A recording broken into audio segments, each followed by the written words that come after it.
Salut les devs, c'est la dernière vidéo de la série, je vous montre un vrai projet. On arrive à la finalité du développement de la partie order. Et là, on va s'occuper de la toute dernière partie, qui est pour moi la plus simple, et vous verrez la plus rapide par rapport à la vidéo.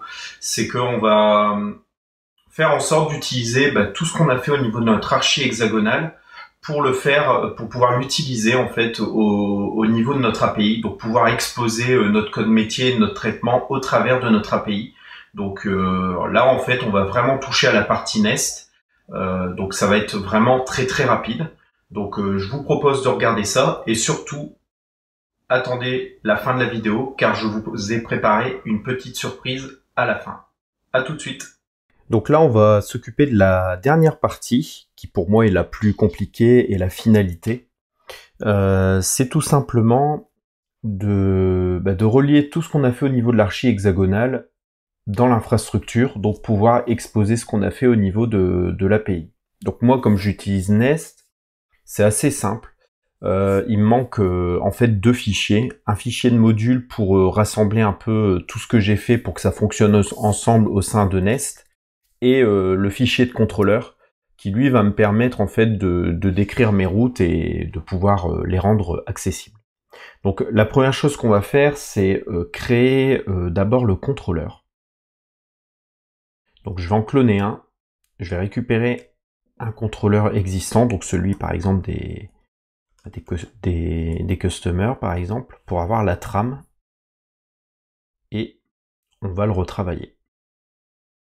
Donc on va laisser ça comme ça pour le moment. Donc là, on va décrire ce qu'il faut. Donc là, déjà, je vais faire peut-être un peu de nettoyage. Donc là, le get là, je pense que je vais l'utiliser.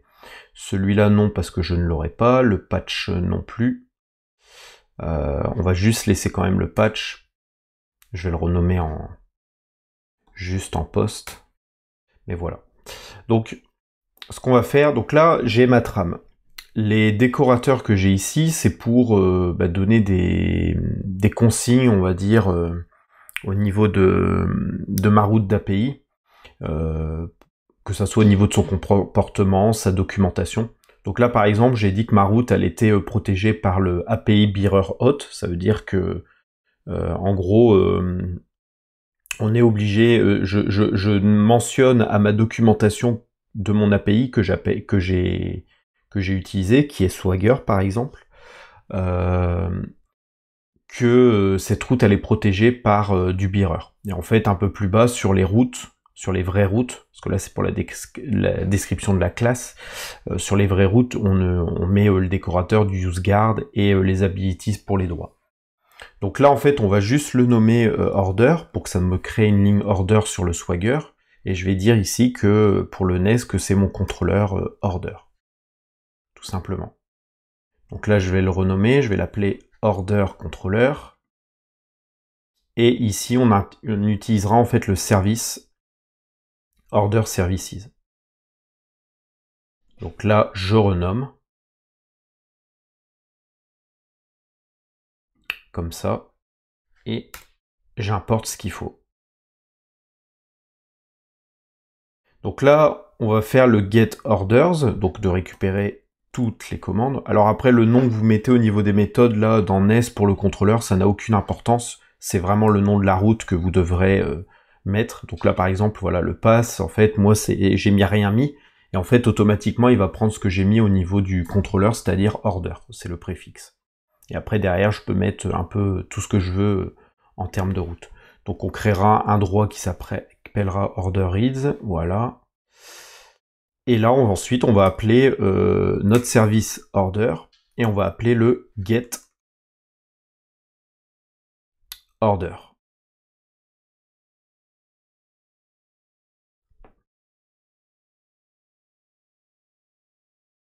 Tout simplement.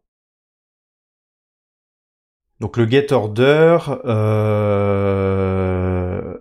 en fait non, j'ai rien dit. En fait, on l'a pas. En fait, on l'a pas fait.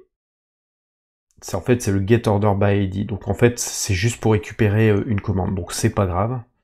Je vais juste appeler le get order by ID. Donc là, il s'attend à avoir un order ID. Donc un peu du même genre ici que le patch qu'on avait. Donc là, on va juste rajouter un paramètre dans la méthode, qui sera celui-ci, qui sera l'ID de la order. Et en fait, on va le passer tout simplement ici. Donc là, une fois qu'on a fait ça, donc ça sera le getOrder by ID plutôt. Et ici, pour récupérer le paramètre, je vais mettre $id, qui va mapper par rapport à mon nom de variable que j'ai ici. Donc ensuite, le getOrder by ID va me renvoyer un construct DTO. Et en fait, par rapport à ça, donc là, le construct DTO, voilà, c'est ce qu'on récupère de la base de données. Et en fait, on pourrait se dire, bah, en fait, ce qu'on veut, c'est renvoyer order DTO.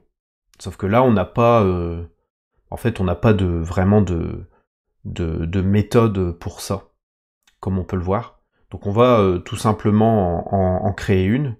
Donc ce qu'on va faire, c'est que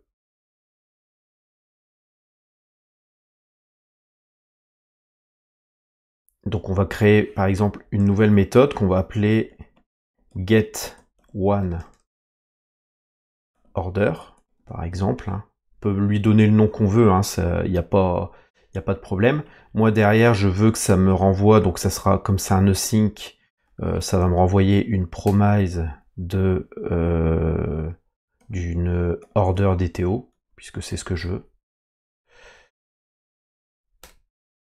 Et en fait, derrière, moi, je vais juste faire un return de this.getOrderById. Donc ça veut dire qu'ici, je dois passer un paramètre qui s'appelle orderID.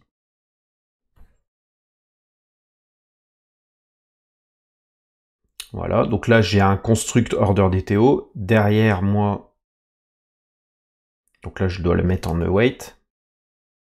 Derrière moi, je vais faire un this. Alors ça peut faire beaucoup ce que je suis en train de faire, mais c'est pour vous donner un peu l'idée. Donc là, je récupère une instance d'order.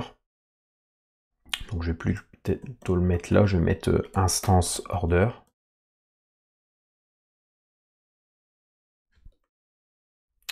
Et ensuite, je vais juste faire un return.asDTO, tout simplement.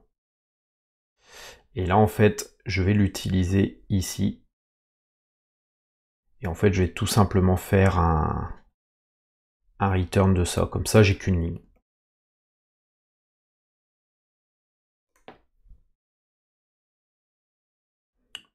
Voilà, et moi derrière, je dois renvoyer une order DTO. Pour qu'on soit correct. Donc là, c'était un tableau, et en fait, ça doit être ça, voilà, tout simplement. Donc vous voyez, mon contrôleur, au final, ce qu'appelle mon API, en finalité, c'est relativement simple, c'est juste une ligne, en fait.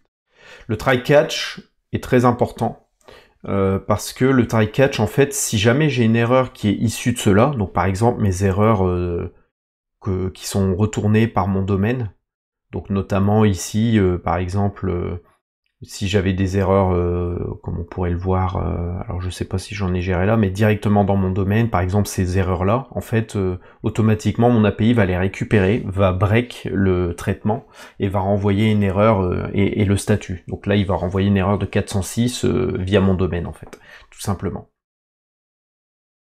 Donc là, on a le getOrder. Ensuite, on peut passer au post. Donc le post, bah en fait, il n'y a pas de données. Donc là, on va mettre post content. Donc on va mettre create order success fully par exemple. Et ici, on va dire qu'il y a une 400, on va dire error in create order par exemple. Donc là, on va mettre add et on va mettre order. Et là, on va mettre par exemple create order. Donc là, il n'y aura pas de paramètres. On reçoit bien une donnée qui provient du body. Alors par exemple, là, ce qu'il faut, c'est les données pour créer la commande. Donc là, ça sera cette DTO là en fait. Donc là, on va lui passer la DTO create order. Donc create order DTO. Donc là, on va appeler le service order services. On va appeler le create. Et là, on va tout simplement passer le create order DTO. Donc après, comme ça, c'est un schéma. En fait, il va valider les données avant. Et si les données ne vont pas, il va renvoyer une erreur liée au schéma de la DTO. Et si jamais ça passe, que les coordonnées sont correctes, ils vont passer directement dans mon order services create. Et en fait, quand on fait ça, qu'est-ce que ça nous renvoie? Une promise d'order. Donc là, on va mettre juste ici order. Alors après, ça on peut changer. Hein, on peut, si on veut éviter que ça renvoie des promises de domaine, on pourrait bien entendu les retirer. Mais là, je vais mettre juste ça. Et en fait, je vais voir si j'ai pas une méthode qui me permet de transformer ça sans directement appeler le asDTO en fait. Et là je vois que j'en ai pas, donc c'est pas grave, on va faire un nosync order view où là on reçoit une order de point order qui doit renvoyer derrière une order DTO. Donc promise. Alors après, ce que je pourrais faire, c'est dire, bah en fait, la création, voilà. Là, la création, elle me renvoie une order. D'ailleurs, on va peut-être faire ça.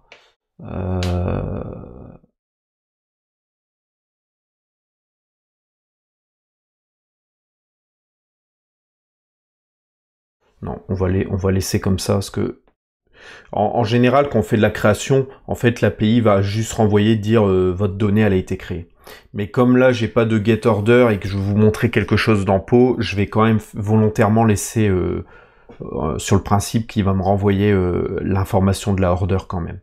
Parce que je vais en avoir besoin dans Po, ça sera plus facile pour moi. Donc là, je vais faire ça, et en fait, je vais faire juste un return de order.asDTO, tout simplement.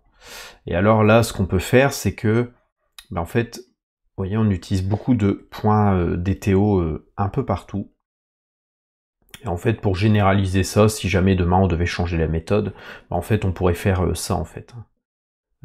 Order view de ça. Tout simplement en fait.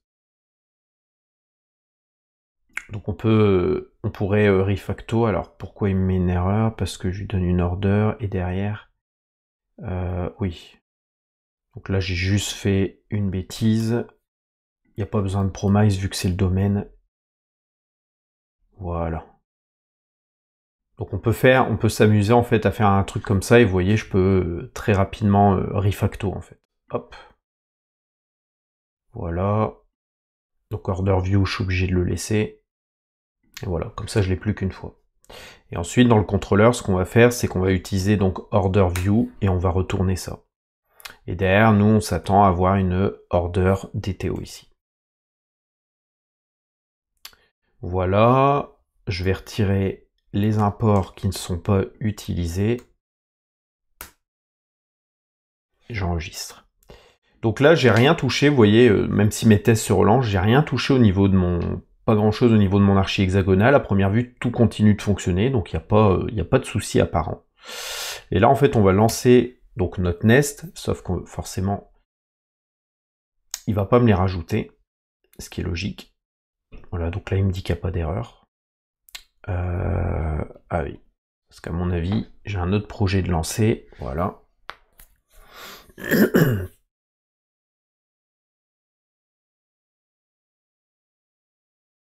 Voilà, donc là on n'a pas de problème. Par contre, on voit qu'on n'a pas les orders parce qu'en fait, on n'a pas dit à Nest que il fallait utiliser ce contrôleur-là. Donc là, ce qui va nous manquer, c'est le module. Donc là, pour faire ça, en fait, on va cloner le module des clients, et en fait, on va le cloner dans Order. Et on va l'appeler Order. Voilà. Donc ça, on va retirer. Donc là, on va l'appeler donc Order Module. Il va utiliser le Order Services. Donc on va l'importer. Voilà. Et ici, on va utiliser le Order Controller qu'on a utilisé. Parce que là, on a besoin du contrôleur. Donc on est obligé de lui dire. Donc on va retirer tout ça. Et là, en fait, il va nous manquer le un nouveau provider. C'est tout simplement le provider qui va nous permettre de relier notre service avec notre repository et notre interface. Donc, comment ça se passe? En fait, il faut juste faire la même chose que j'ai fait là pour le Order Services, qui au final ne sert pas entre guillemets à grand chose. En fait, je pourrais le nommer tout simplement comme ça. Hein. Ça marche aussi.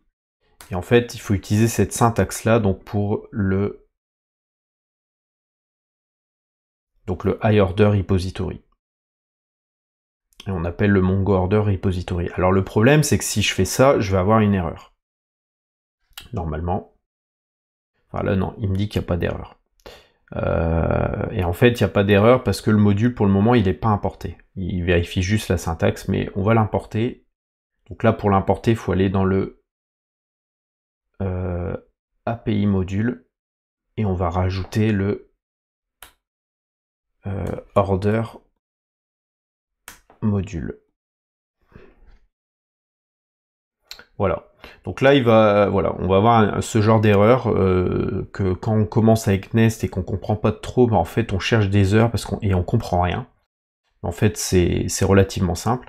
En fait, le souci, c'est que Nest, il nous dit, moi, j'arrive pas à résoudre cette partie-là. Et en fait, cette partie-là, il nous dit que c'est le Customer Services. Alors, pourquoi il nous met ça? En fait, c'est tout simple. C'est parce qu'en fait, notre MongoDB Order Repository, si vous vous rappelez, en fait, il utilise ces trois paramètres-là. Or, moi, dans mon module, je les ai pas renseignés. Et il a besoin de les connaître. Donc, ce qu'on va faire, c'est qu'on va les renseigner. Donc, pour pouvoir les renseigner, en fait, donc on va retransformer cette ligne, et en fait, on va dire que ça va être un use factory. Voilà. Donc, on lui passe des paramètres, et en fait, dedans, on va faire juste un return de new mongo db order repository. Donc, le premier paramètre, c'est la base de données que je peux définir à nul. Quand je suis en prod, ça prendra les paramètres par défaut. Ensuite, en fait, on va devoir utiliser le new user service. Et dedans, on va devoir faire un new mongo db user repository. Donc en fait, là, ce que je suis en train de faire, en gros, j'invente rien. C'est-à-dire qu'en fait, c'est ce qu'on fait dans les specs. Hein. On le fait ici. Comme on les a définis ici, en fait, on les rappelle directement là. Donc il faut faire exactement la même chose. Donc par exemple, je peux prendre... je vais prendre ça. Donc on avait... donc c'était le user, ensuite on avait le customer. Et sauf que là, je ne mentionne pas la base de données. Dans ce cas présent, en fait, je vais pas la mentionner. Parce qu'elle me sert strictement à rien dans ce cas présent, puisque je prends la base de données qui est instanciée via le Nest. Donc j'ai pas besoin de lui renseigner, il sait le récupérer automatiquement. Donc on va faire pareil avec les articles. Voilà. Je pense que, à moins que j'ai fait une erreur, ok. Il dit qu'il trouve pas le user service. Voilà. Ensuite, on va faire... Donc j'ai une erreur, parce qu'à mon avis... Ouais, il manque une parenthèse. Voilà. Donc déjà, si je fais ça, c'est un peu mieux et c'est déjà plus correct. Bon, bien entendu, ça ne va pas fonctionner parce qu'en fait, lui, forcément, il va me dire, bah, c'est bien gentil, mais en fait, moi, customer service, je sais pas ce que c'est. Et en fait, le souci, ça, c'est l'autre souci. Donc, ça veut dire qu'on a besoin du service. On a besoin d'importer le service. Donc, ça veut dire que là, dans la partie provider, comme pour le order service, bah, en fait, on va juste dire, bah, écoute, j'ai besoin de ce service-là. Donc, on va remettre les 3 services que je viens de mentionner dans mon repository order. Et là, on va re-sauvegarder.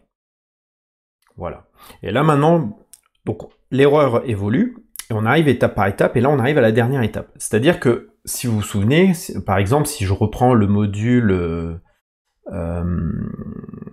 par exemple, le module Customer, pour pouvoir utiliser mon service Customer, en fait, j'ai dû lui dire gentiment, bah en fait, tu sais, l'interface que tu utilises avec Customer Repository, en fait, la classe finale, c'est celle-là.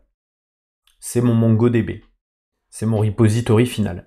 En fait, le problème, c'est que je suis obligé de le faire aussi ici, puisque comme j'utilise le service Customer, je suis obligé de mentionner le repository final. Donc là, en fait, il faut prendre les divers repositories qu'on a besoin. Donc là, ça sera Customer, Article et iUser Repository. Et donc, ce qu'on va faire, c'est juste avant ce provide-là, ici, je vais coller tous les provides qui proviennent de mes autres modules. Donc le Customer, pour le MongoDB Customer Repository, pareil pour les articles, et pareil pour les users. Et là, normalement, si je sauvegarde, j'ai mon application Nest qui se lance et je n'ai plus d'erreur. Donc là, on a quelque chose de correct. Donc ça veut dire que là, avec ce que je viens de faire, donc si je reprends mon contrôleur ici, j'ai normalement des routes qui me permettent de faire ce que j'ai à faire. Donc on va tester tout de suite. Donc là, je vais ouvrir une nouvelle fenêtre. Alors par contre, plutôt la mettre comme ça. Donc voilà. Donc là, je vais mettre localhost et je vais me prendre celui-là. Donc oui, je suis pas en HTTPS ici, je suis en HTTP. Parce que j'utilise Nest sur d'autres projets en HTTPS justement. Et là, il veut absolument me le passer en HTTP. En HTTPS.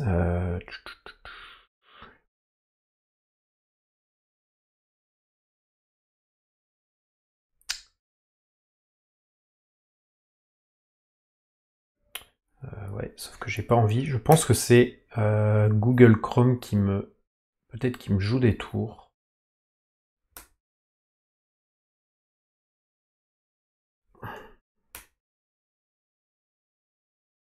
Donc là, il répond pas. Ok, bon. Donc si je l'avais quand même bien passé en HTTPS, c'est juste que j'ai mon navigateur qui me joue des tours, à moins que, ouais, il me joue des tours. C'est pas grave. Donc voilà, et normalement, si je fais doc, voilà, j'ai la doc de l'API. Et en fait, là, vous voyez, j'ai généré normalement la doc, voilà, j'ai la doc order qui est ici. Donc il a repris les paramètres que j'ai donnés. Donc là, vous voyez, en plus, j'écris get order. Donc ça, je vais changer. Parce que c'est get one order. Donc on demande bien une commande. Donc là, je vais recharger mon API et recharger la page et ça va faire le travail. Voilà, donc là ça a bien changé. Et ensuite en dessous, on va afficher les DTO, donc là on aura ma creatorder DTO. Bon là il n'y a pas de paramètres d'afficher parce que ce qu'il faut faire en fait ici, donc si par exemple je prends le creatorder DTO que j'ai ici, voilà. En fait ici je dois renseigner en fait des valeurs liées à Swagger. On pourrait le faire d'ailleurs. Je pense que je l'ai fait en fait pour certaines. Voilà, par exemple pour le patch roll user, je l'ai fait. Je peux vous montrer à quoi ça sert. Enfin, à quoi ça ressemble. Le patch roll user, donc je vais prendre ici. Voilà. Donc c'est ce genre de choses en fait, c'est de rajouter des API properties. Donc je vais en rajouter quand même pour montrer à quoi ça correspond, même si c'était pas l'intention directement. Donc là on sait que c'est une chaîne de caractères, que le rôle enum c'est celui-là, et est-ce qu'il est require? Oui. Donc voilà, ici ça va être une chaîne de caractères, il n'y a pas d'enum. Voilà. Ensuite, on a celui-là, on a celui-là, on a celui-là. Pareil ici. Ici, c'est un number. Bon, je vais assez vite, hein, bien entendu. Voilà. Donc là, c'est encore une chaîne de caractères. Et là, on va juste dire que c'est un array. Alors après, on peut mettre le typage directement. Mais là, pour aller plus vite, je vais juste mettre le tableau. Et si je recharge, voilà, j'ai la description qui se remet dans, dans ma DTO. Ce que je pourrais faire, c'est voilà, parce que pour le moment, il dit que c'est des lignes avec des chaînes de caractères.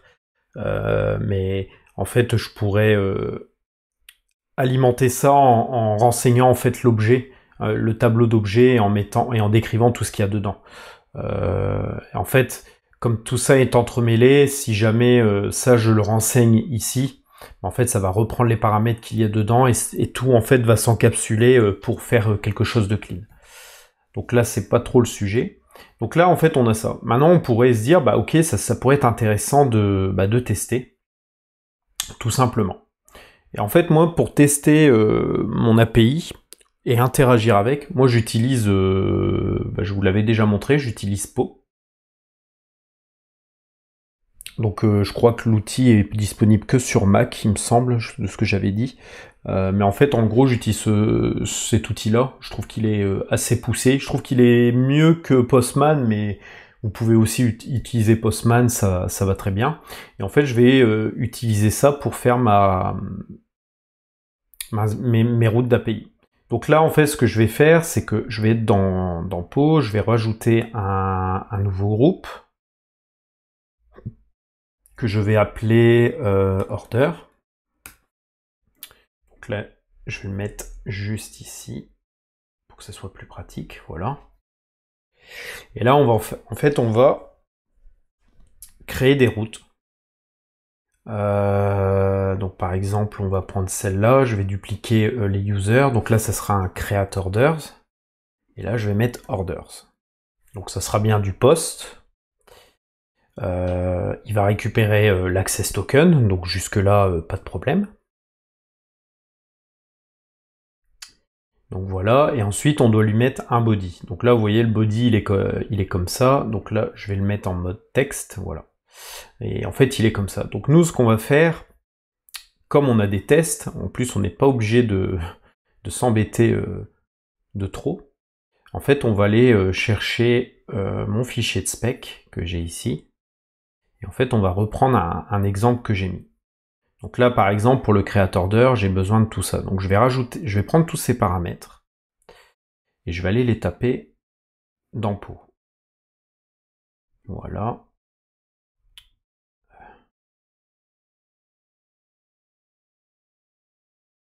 Voilà. Normalement, je peux faire ça. Ouais, non, il veut pas. Bon, c'est pas grave. Hop. Donc là, en fait, comme c'est du JSON, bah, en fait, il va falloir le formater un peu. Donc je vais mettre comme ça, tout d'abord. Ce sera plus simple.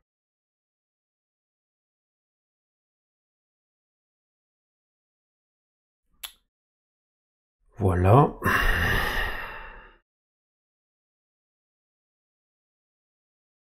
Et ensuite, il va falloir mettre des valeurs. Alors, il y a des valeurs que je vais pouvoir laisser, hein, c'est tout ce qui est en texte. Mais en fait, tout ce qui est, entre guillemets, dynamique et qui porte sur des vraies choses, bah là, je vais devoir faire quelque chose. Donc, ce que je vais faire, c'est que là, je vais retransformer en JSON et ça n'a pas marché. Et j'aurais dû... Ouais, voilà. Hop. Donc voilà, et en fait, je pense que ça ne marche pas parce que comme il y a des trucs, c'était des variables dans le code, il faut que je les passe en chaîne de caractères pour que qu'il apprécie. Donc je vais faire ça temporairement, on s'en fiche. Hop. Hop. Je vais sauvegarder un coup, on sait jamais. Ok, donc ça n'a pas marché. Non, le mieux, je vais plutôt...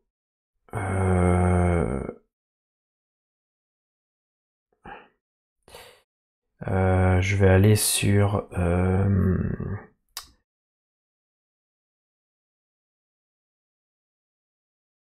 Voilà, je vais aller là-dessus, ça sera plus simple.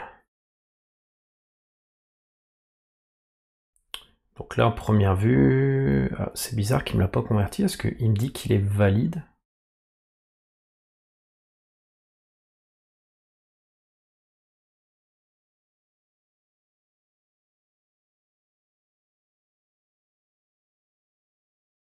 Alors c'est bizarre, c'est du texte, mais...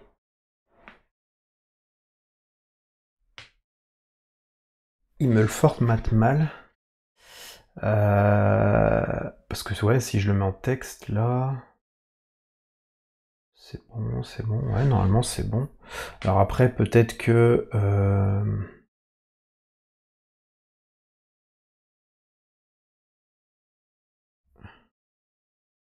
là je vais mettre ça, je vais peut-être mettre ouais.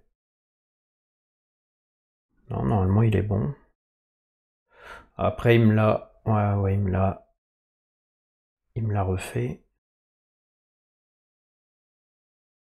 Je vais peut-être le repasser comme il était. Donc ici.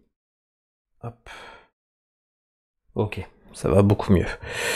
Donc je pense que c'était les simples cotes au lieu des doubles cotes. Enfin bref. Donc là maintenant en fait il va falloir récupérer des données on va dire dynamiques. Donc le meilleur moyen c'est que par exemple je vais prendre des variables ici que j'ai déjà déclarées. Par exemple je vais faire un copie de ça. Et en fait là par exemple pour le client, ici je vais mettre ça et en fait je vais lui dire en fait tu prends le premier client. Donc je fais ça pour avoir l'ID du client. Et en fait, pour la delivery adresse, je vais faire la même chose. Je vais juste dire, en fait, au lieu de prendre l'ID, tu vas prendre donc la delivery adresse et tu vas prendre la première. Donc là, on va mettre 0 et on va mettre point. Hop.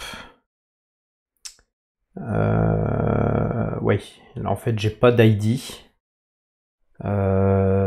Parce que quand j'avais fait les premiers tests, forcément, je l'avais pas géré. Donc c'est pas grave, on va le faire tout de suite. Donc on va faire un patch.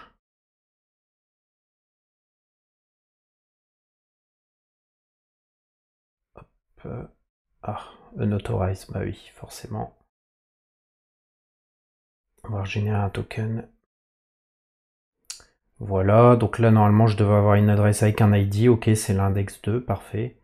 Donc là maintenant je vais revenir ici et je vais juste mettre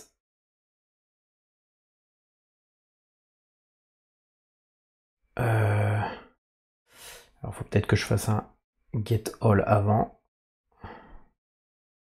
Voilà. Et c'est là où on va prendre là. Donc l'index 1 n'a rien. L'index 2, voilà. Et donc on va prendre ici et on va mettre, donc là c'est nul, on va mettre l'index 2, voilà. Donc là comme ça on a des données dynamiques. Le commercial ID, il faut faire la même chose, hein. Donc je vais recopier ça et en fait au lieu de prendre les clients, je vais prendre les utilisateurs, par exemple. Voilà. Donc là, je vais pouvoir mettre un numéro, et là, en fait, on va dire que c'est du normal, donc on va mettre normal. Voilà. Donc là, après, ce qu'il faut faire, c'est faire la même chose sensiblement, mais pour les lignes. Donc là, pour les lignes, en fait, ça va être assez, j'ai envie de dire, simple. Donc là, en fait, on va déclarer un tableau. Donc on va le mettre, par exemple, comme ça, et on va déclarer un objet comme ça. Et en fait, là, on va aller donc dans le code, donc ici, et on va reprendre, en fait, on va reprendre ça. Hop. Et on va mettre ça là-dedans. Voilà. Donc là, on va mettre ça comme ça. On va mettre des doubles cotes aussi. Voilà. Voilà.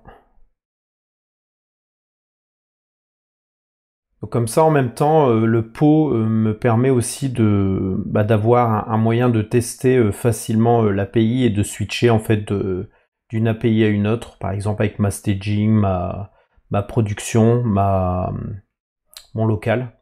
Je trouve que c'est assez pratique et en fait ça donne aussi une bonne documentation et un beau playground pour le développement front parce qu'en fait ils peuvent tout de suite tester et voir les paramètres directement avec Po et tester et voir le résultat en fait.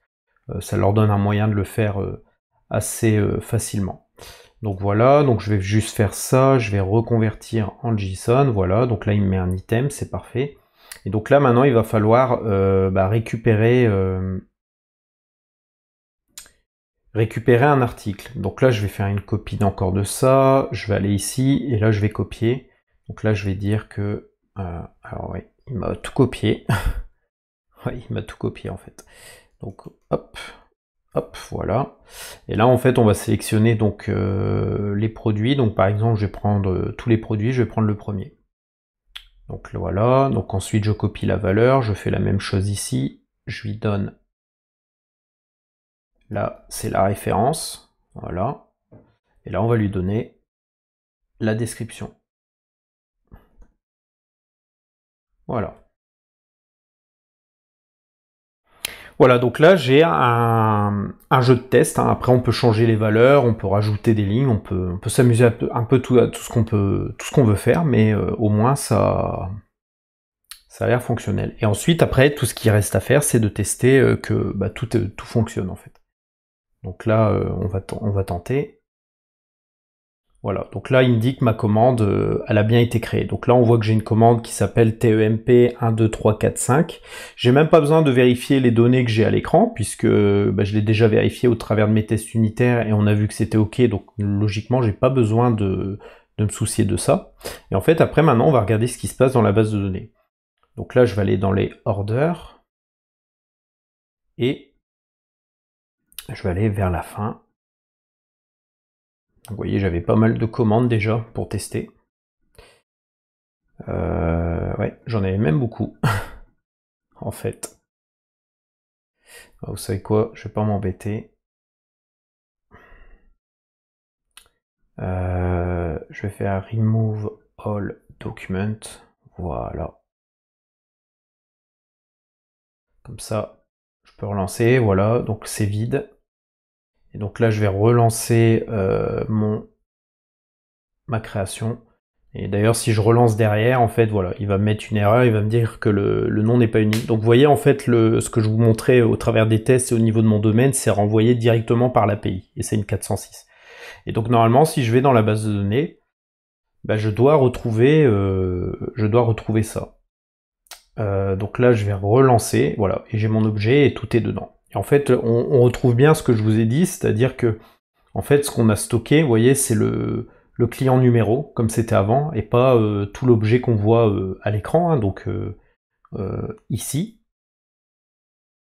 Alors ouais, forcément, là, on le reverra plus, mais on voit plus toutes les données qu'on avait à l'écran, les détails de mon client, etc. En fait, on stocke vraiment que ce qui nous intéresse. Et pareil pour les lignes, en fait. Hein. Quand vous regardez, on garde juste la ref, et en fait, tout se recrée automatiquement. Donc maintenant, après, il faut récupérer ça. Alors, en toute logique, alors je peux pas l'automatiser pour récupérer. Là, malheureusement, en fait, je suis obligé d'aller regarder dans la base de données. Donc, je fais un copy value hein, ici. Mais en fait, en général, je fais comme pour les utilisateurs.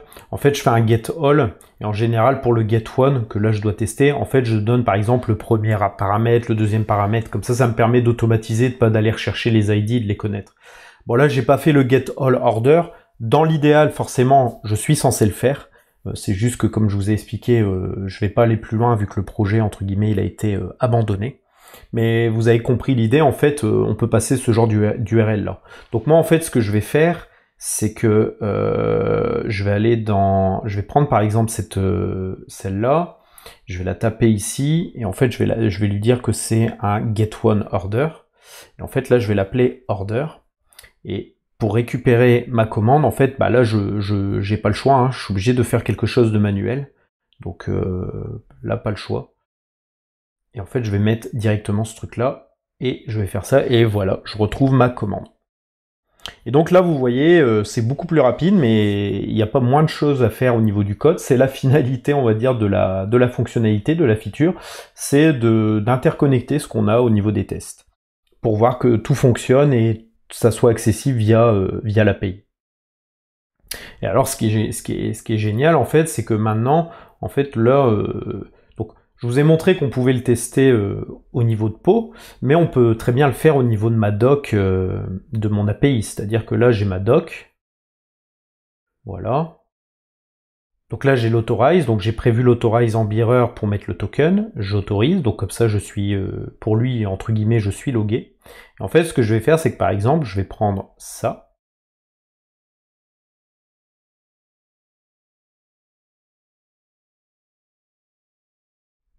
Et en fait, je vais tenter ce truc-là. Et je vais exécuter. En fait, vous voyez, j'ai la même chose.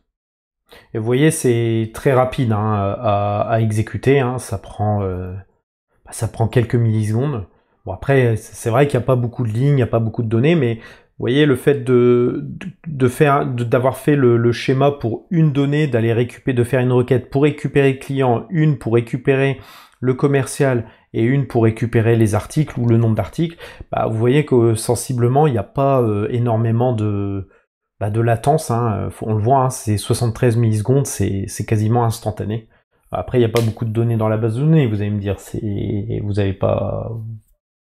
vous avez raison de penser ça, mais ça reste quand même assez pratique, et puis de toute façon, comme je vous ai montré avec l'archi hexagonale, c'est assez facile à adapter et à optimiser en fait par la suite. Donc voilà, donc là on est arrivé au bout de ce que j'avais prévu de vous montrer sur la réalisation de A à Z d'un module de l'archi hexagonale. Donc là, les features, c'était juste récupérer une commande et créer une commande. Bien entendu, j'aurais dû faire en sorte de pouvoir modifier une commande, récupérer toutes les commandes et d'autres choses, chose que je ne ferai pas parce que le projet est abandonné. Mais comme ça, au moins, vous avez un exemple et une idée où vous pouvez vous inspirer dans vos projets à ce niveau-là. Je vous dis pas non plus d'utiliser nécessairement Nest à l'heure d'aujourd'hui, hein, vous faites le choix technologique.